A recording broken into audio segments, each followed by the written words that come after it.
بسم اللہ الرحمن الرحیم۔ آج ہمارا درس الحادی عشرہ 11واں سبق ہے، جس میں ہم سیکھیں گے کہ تعلم ما یقال للمریض، کہ ہم مریض سے، یعنی جب ہم مریض کی عیادت کرتے ہیں ہمیں پتہ چلتا ہے کہ کوئی بندہ بیمار ہے تو ہم اس کو کس طرح سے مطلب کہہ سکتے ہیں کہ تسلی کے الفاظ یا دعائی جملے ہم کیسے کہہ سکتے ہیں۔ تو سب سے پہلے ہم کیا کہیں گے کہ لا باس علیک، ٹھیک ہے، تم ٹھیک ہو جاؤ گے، کوئی مسئلہ نہیں ہے، لا باس علیک۔ ہم یہ بھی کہتے ہیں لا باسن طہورا، وہ بھی اسی معنی میں آتا ہے۔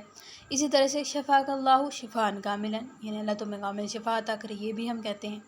اور اسی طرح سے یشفی اللہ، یعنی مضارع کا صیغہ لے کے آنا، یشفی اللہ شفان کاملا، یہ بھی درست ہے۔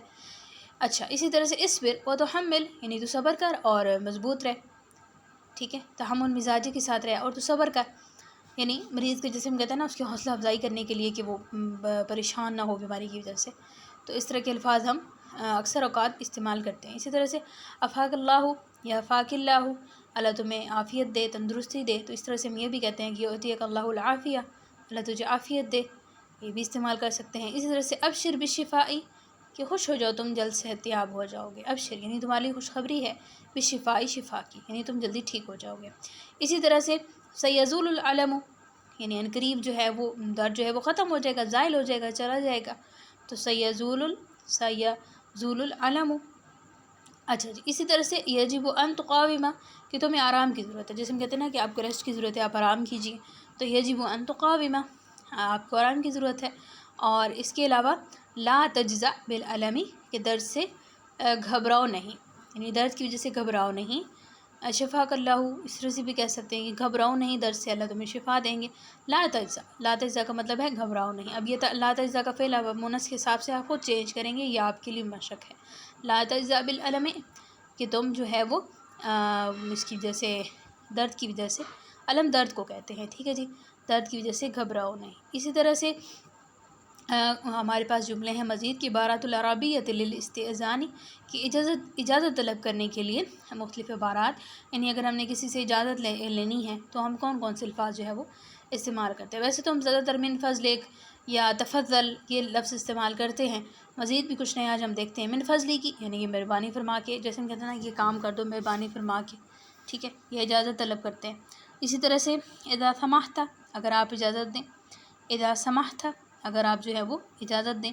اذا تکرمت، اگر آپ عنایت فرمائیں، یعنی یہ کام کر دیں، اگر آپ عنایت فرمائیں تو یہ کام کر دیں۔ اس طرح سے ہم اردو میں اکثر جملے بولتے ہیں، تو عربک میں ہم کیسے کہیں گے؟ اذا تکرمت۔ اسی طرح سے بعد اذن کا، آپ کی اجازت کے بعد، جیسے ہم ادباً کسی سے کہنا کہ آپ کی اجازت کے بعد میں یہ کام کروں گا۔ اسی طرح سے اسمح لی، مجھے اجازت دیں۔ اور ارجو کا مطلب ہوتا ہے برائے کرم، یعنی میں امید کرتا ہوں، برائے کرم دونوں مطلب بے آئے گا، اور اگر ہم صرف ارجو کا کہیں گے تو پھر اس کا مطلب ہوگا برائے کرم یہ کام کر دوں۔ اسی طرح سے استاذن کا، اگر آپ اجازت دیں تو، یعنی اگر آپ اجازت دیں تو میں چلا جاؤں، ٹھیک ہے، اس طرح کے جملے، اگر آپ اجازت دیں تو میں چھٹی کر لوں، اس طرح کے جب ہم جملے کسی سے اجازت طلب کرنے کے لیے کرتے ہیں تو ہم استاذن کا لفظ جو ہے استعمال کر سکتے ہیں۔ اسی طرح سے اتاذن لی، آپ مجھے اجازت دیں، یہ بھی استعمال کر سکتے ہیں۔ اتاذن، آپ اجازت دیں، لی مجھے۔ اچھا، اسی طرح سے ان لم تمعنی، اگر آپ کو کوئی اعتراض نہیں ہو تو میں یہ کام کر لوں، ٹھیک ہے، مثال کے طور پہ اگر آپ نے کچھ اس طرح کا کہنا ہے کہ اگر آپ کو اس بات پہ اعتراض نہیں ہو تو میں یہ کام کر لوں، یا اگر آپ کو اعتراض نہیں ہو تو میں یہاں پہ بیٹھ جاؤں۔ مختلف قسم کے جملے ایسے آپ جب اس میں استعمال کریں گے، تو اگر آپ نے کہنا ہے کہ اگر آپ کو اعتراض نہیں ہے تو آپ کیا بولیں گے؟ وَإِن لَمْ تُمَانِعْ۔ اب اس میں بھی مونث کے لحاظ سے صیغہ آپ نے خود چینج کرنا ہے۔ اچھا، اب یہ سیکھی کیونکہ آپ بار بار کر چکے ہیں اس لیے میں آپ کو کروا نہیں رہی ہوں، آپ کی مشق ہے، آپ نے خود اس پہ کوشش کرنی ہے کہ اس میں کون سا صیغہ آئے گا مذکر و مؤنث کے اعتبار سے۔ اگر آپ کو اعتراض نہ ہو تو ان لم تمعنی۔ اسی طرح سے اگر آپ مہربانی فرما دیں، اذا تفضلت، اذا تفضلت بھی استعمال کر سکتے ہیں، تفضل بھی استعمال کر سکتے ہیں، اور من فضلک بھی استعمال کر سکتے ہیں، ٹھیک ہے جی۔